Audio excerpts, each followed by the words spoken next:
독점, 캔 피셔가 유튜브에 올리고 바로 삭제한 시장 전망 영상을 입수했습니다. 저는 김단태고요. 캔 피셔가 누군지 모르시는 분들을 위해서 간단히 소개를 드리면 그의 아버지인 필립 피셔부터 얘기를 해야 될 것 같아요. 세계 최고의 투자자인 워렌 버핏이 자신에게 가장 많은 영향을 주었던 두 명의 투자자를 얘기를 했는데요. 그 중에 한 명이 필립 피셔입니다. 필립 피셔는 가치 투자자계의 원조격이라고 볼 수 있을 것 같고요.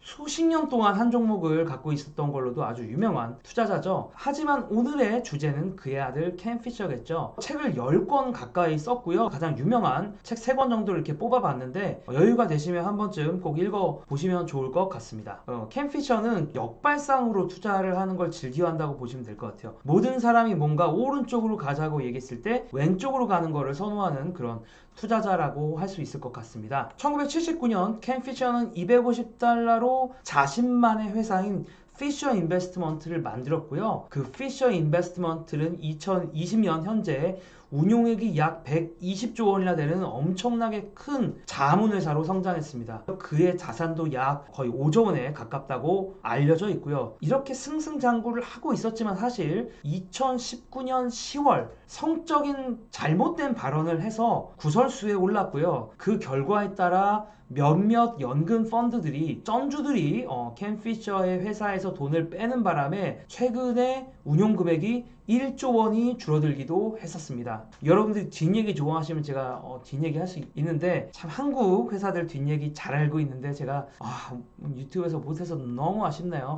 어쨌든 오늘 뒷얘기하는 날은 아니니까 피셔 인베스트먼트에서 어떤 영상이 올라왔는지 한번 보면 최근 시장의 변동성과 코로나 바이러스에 대해서 코멘트를 하는 영상이었습니다. 타임라인을 한번 보죠. 2020년 3월 3일에 첫 촬영을 했고요. 업로드가 된 게 3월 10일인데요. 그로부터 바로 이틀 뒤에 미국장이 서킷 브레이커가 일어났죠. 올해 두 번째 서킷 브레이커고요. 그리고 바로 다음 날에 영상을 삭제하고 튀셨습니다. 하지만 제가 누굽니까? 바로 다운로드를 해놨죠. 제가 한 건 아니고 이제 다른 분의 도움을 받았습니다. 어쨌든 영상을 입수를 해서 캔 피셔가 바로 삭제한 그 영상을 보여드리려고 하는데요. 자, 근데 삭제한 영상을 왜 보는지 좀 궁금하실 수도 있을 것 같아요. 첫 번째로는 영상의 논리가 생각보다 괜찮습니다. 아시다시피 캔 피셔라는 투자자 자체가 되게 아주 오랫동안 활동해온 투자자기도 하고요. 업력이 아주 높기 때문에 그런 리서치의 디테일들을 좀 볼 수 있다는 장점이 있는 것 같고요. 저는 어떤 영상이나 예측에 좋다는 것을 결과론적으로 보기보다는 논리의 과정 같은 것도 우리가 중시를 했으면 좋겠다는 생각에서 소개를 드리고 싶은 거고요. 또 논리가 그럴듯하지만 얼마든지 틀릴 수 있다는 그런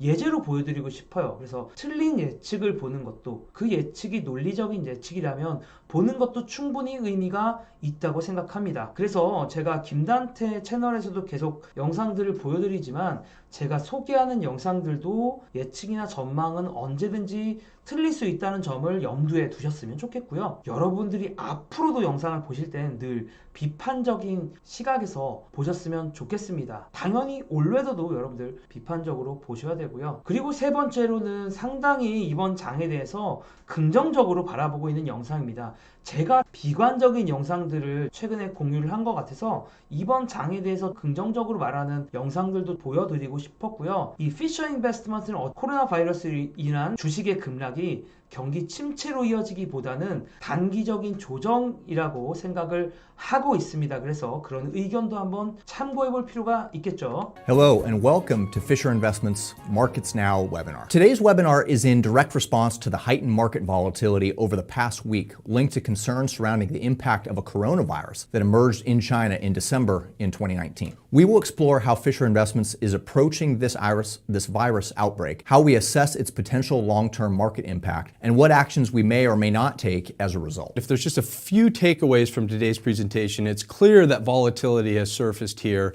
and presumably that's due to the coronavirus fears, and that what we've seen over the last week or so are these big, panicky, sentiment-driven declines. And in our view, they bear all the hallmarks of a classic correction and not the onset of a bigger, broader bear market. But that we've also noticed there's some other factors at play, and we'll talk about those momentarily. But if you think about last week's returns, and if you think about the declines, day after day after, and you go back historically and you look for similar comparisons, what you tend define is those clusters of returns tend to present themselves in the depths of a bear market or bigger corrections. And what you tend to get, what ensues and what tends to follow is a big upside from there. So that in and of itself, in many ways, is a bullish statement. That in and of itself, in many ways, is a bullish feature. And the other thing that I'll have you see is if you think back to last week's returns, those declines, they came off an all-time high. And what Ken would say, as he mentioned to us last week, is that's doubly bullish. And you might say, well, why is that the case? And the reason for that is because that's just classic market correction characteristics. That's not how bear markets unfold. Bear markets don't announce themselves like that. They don't ring the bell. They don't announce that they're here. They don't announce that they're about to break out. And in fact, bear markets tend to roll over very, very slowly. And we'll walk through some visuals that represent that. But I mentioned there's also some other factors in this most recent market activity, similar to what we'd seen in the fourth quarter of 2018, is that, we're seeing indiscriminate selling, meaning the price difference across different categories of the market has been pretty slim in all categories, whether it's big stocks, small stocks, growth stocks, value stocks. They've all fallen in a similar magnitude and indiscriminately. And in some ways, that tells us that, much like in the fourth quarter of 2018, you've got a lot of this panic-driven selling. You've got selling that's driven by hedge funds, quantitative funds, systematic traders.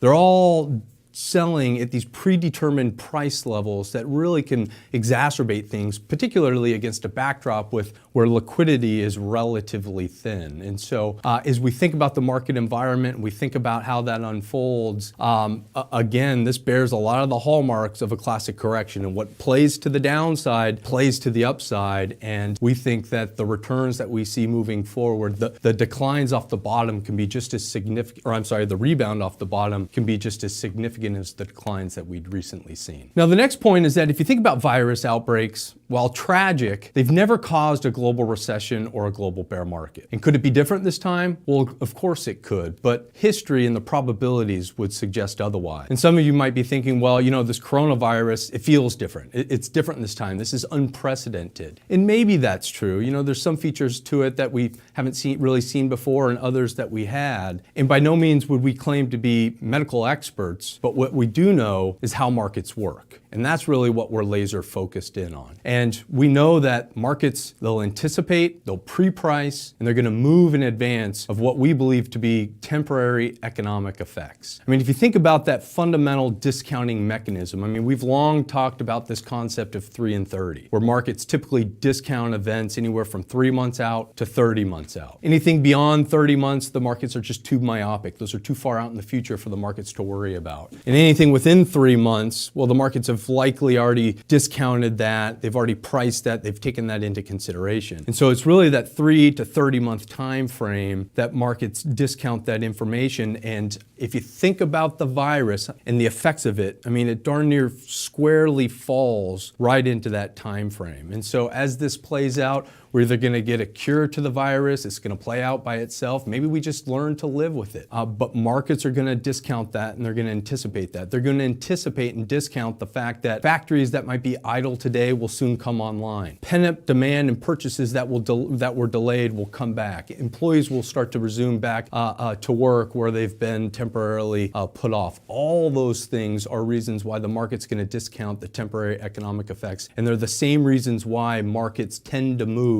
long before historical recessions tend to end. So let's look at some common characteristics of a correction. And a correction is typically defined as a market environment where stocks fall between 10 and 20%. And that's what we've had here more recently. Peak to trough, the market fell about 12%. And corrections come from nowhere. They're short, they're sharp, they're psychologically driven events, but they recede just as fast as they tend to come about. And if you think about the coronavirus, as you think about any pandemic for that matter, that is the quintessential correction narrative. And it's so easy for people to grasp on just to this small kernel of information or news and extrapolate it into these things that just sound terrifying. And whether it's the second order effects or the third order effects as it relates to supply chains and so on and so forth, that bears all the hallmarks of a correction. That's what we're seeing today. And in many ways, it's reminiscent of the trade war that we'd seen with China. I mean, you can almost substitute the word trade war for virus, and you've almost got that perfect identical correction narrative.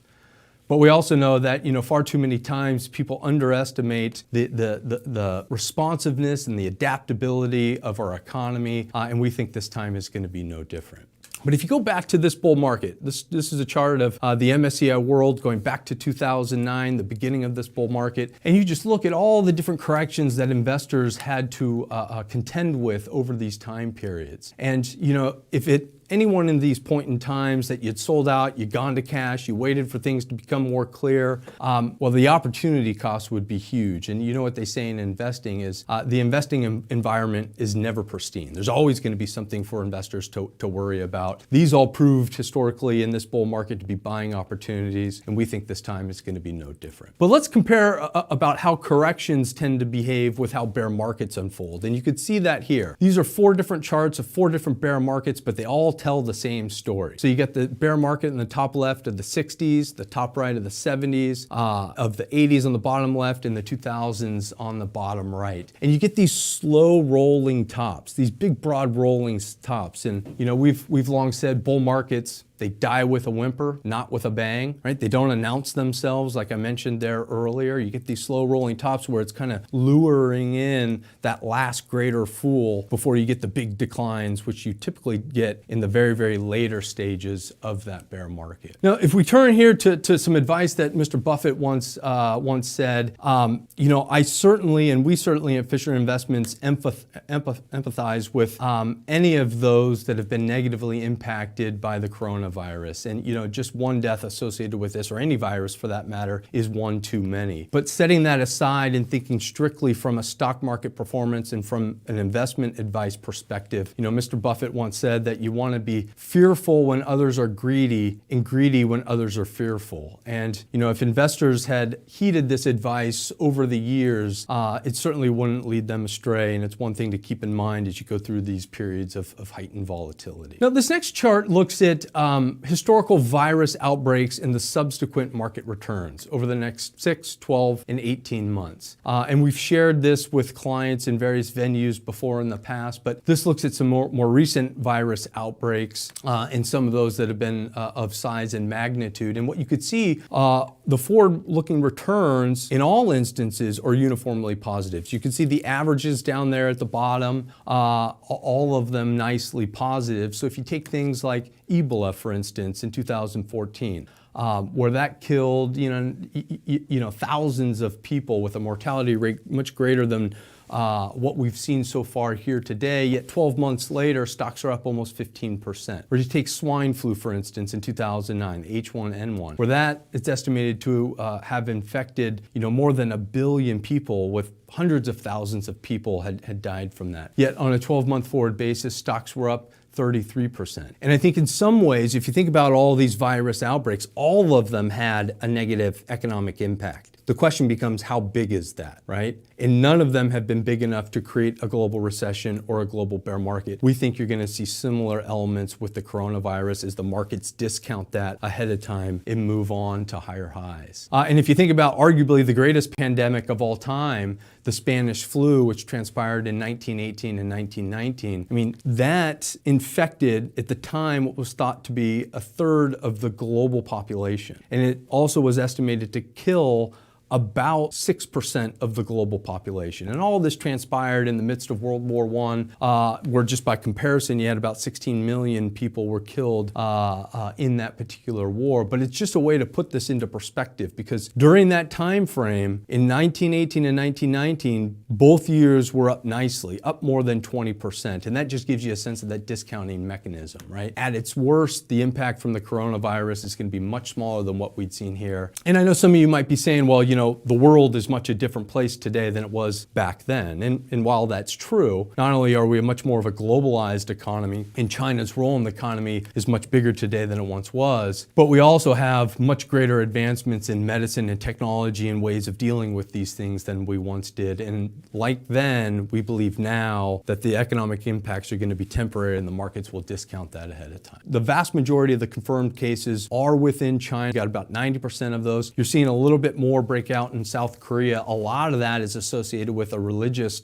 sect out there that spans hundreds of thousands of members where they're worshiping in close quarters. They're not allowed to wear masks. And so you're seeing a big concentration of the outbreak there and in some of the surrounding areas in hospitals. But for the most part, these confirmed cases are still highly concentrated in China. And that we've seen cases really start to subside, right? And in fact, if you look at China, you look at the coastal provinces, some 80% of business activity in some of the coastal provinces are starting to come back online. And in fact, one of the largest manufacturers, Han Hai, just announced that about 50% of its business is now back online, and they expect to be fully operational by the end of March. And Han Hai is one of the largest manufacturers in Asia. They've got, roughly 1 million employees that work there at the firm. But here, if you look at the number of active cases, we don't think looking at the headline cases is always that illustrative, but the active cases, which looks at the total number of cases outstanding, but backs out those that have been, that have either been cured and recovered from the virus or those that have died. And you can see this has peaked and this has been trending down here.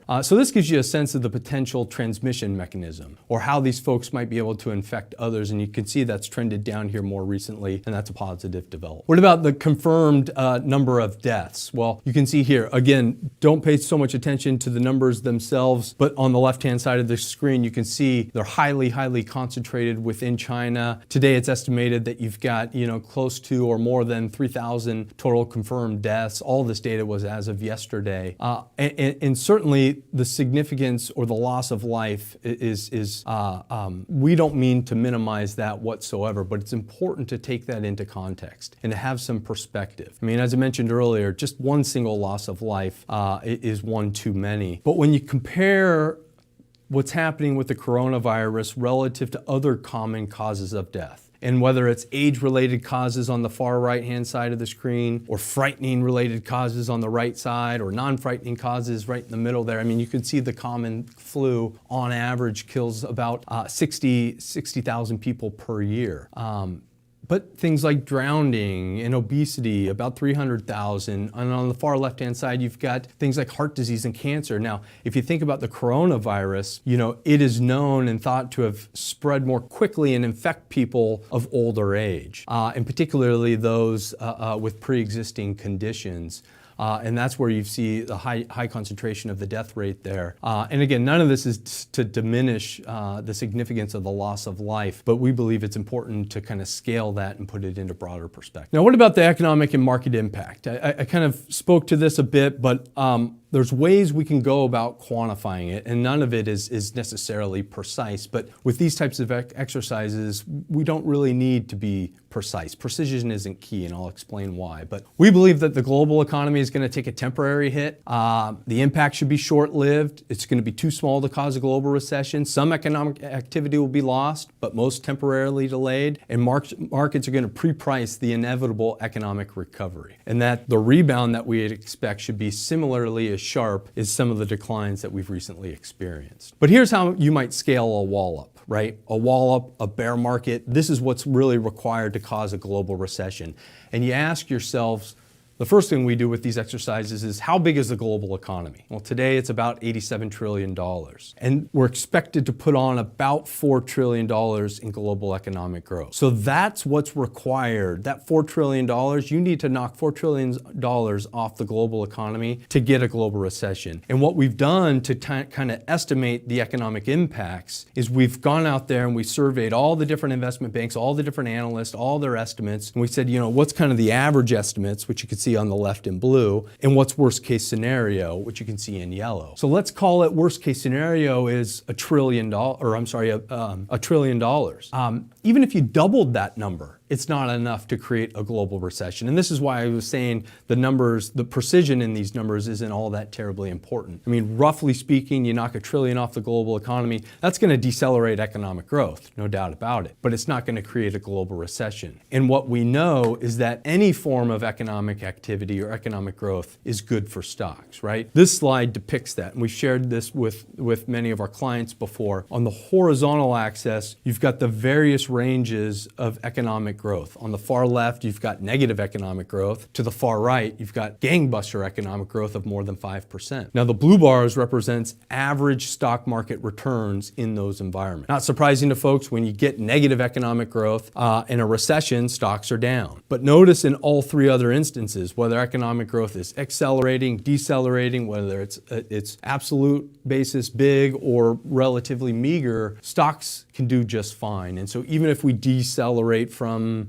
call it 3+% to the high 2s or mid 2s, that's an environment where stocks can still thrive. So on the last slide here, I just want to reiterate our forecast for 2020. And this is verbatim what we said at the beginning of the year, and we still stand by it, and that we believe 2020 is going to be a good year for stocks, albeit one that's more mild than 2019. And one thing we had mentioned, if you go back and look at our fourth quarter review summary, one thing we had said there was that we'd expect a pickup in volatility, and we'd seen just that, right? We expect volatility to kind of rear its ugly head early this year. We didn't expect it to be associated with the coronavirus, right? But we did expect more increased volatility relative to last year. We've started to see that. Last year, towards the end of the year, sentiment started to improve, but one of the features of a correction, especially one that's associated with a big virus outbreak, is it knocks that sentiment down back to skeptical levels. Previously there was hints of optimism, not so much today. We also know this is the fourth year of a president's term. That tends to be pretty good relative to all 4 years, not as great as the third year, but pretty good nonetheless, and that political uncertainty should peak earlier in the year and fade as we get closer and closer to the election. And our expectation is still that big, high quality, growth oriented stocks, they did well last year. We would expect them to continue to do well. And we could talk about interest rates in our Q&A. We're not expecting big moves. We've clearly been wrong with that so far. We've seen the 10-year drop to 1% here today and slightly below. We talk more about that in Q&A if you'd like, but our sense also is not that there's no foreseeable wall up on the horizon, meaning no foreseeable big bear market, despite what we've seen here more recently. This bears all the classic hallmarks of a bigger correction and not a bear market. 영상 잘 보셨나요? 왜 지웠을까요? 코로나 바이러스에 대한 예측에 대한 부분들이 거의 다 틀렸죠. 확진자가 이제 중국과 한국 같은 이제 아시아 국가들에서만 집중되고 더 안 퍼질 거라고 예측을 했지만 그 예측이 빗나가고 말았죠. 현재는 미국과 또 유럽 또 전 세계로 퍼져나가고 있는 그런 형국인 게 첫 번째 이슈겠고요. 당연히 변동성 증가도 영향이 있을 것 같습니다. 피처 인베스트먼트에서는 조정장의 특징으로 10에서 20% 정도만 빠졌다가 아마 다시 급반등할 거다 라고 얘기를 했지만 그런 일이 일어나지가 않았죠.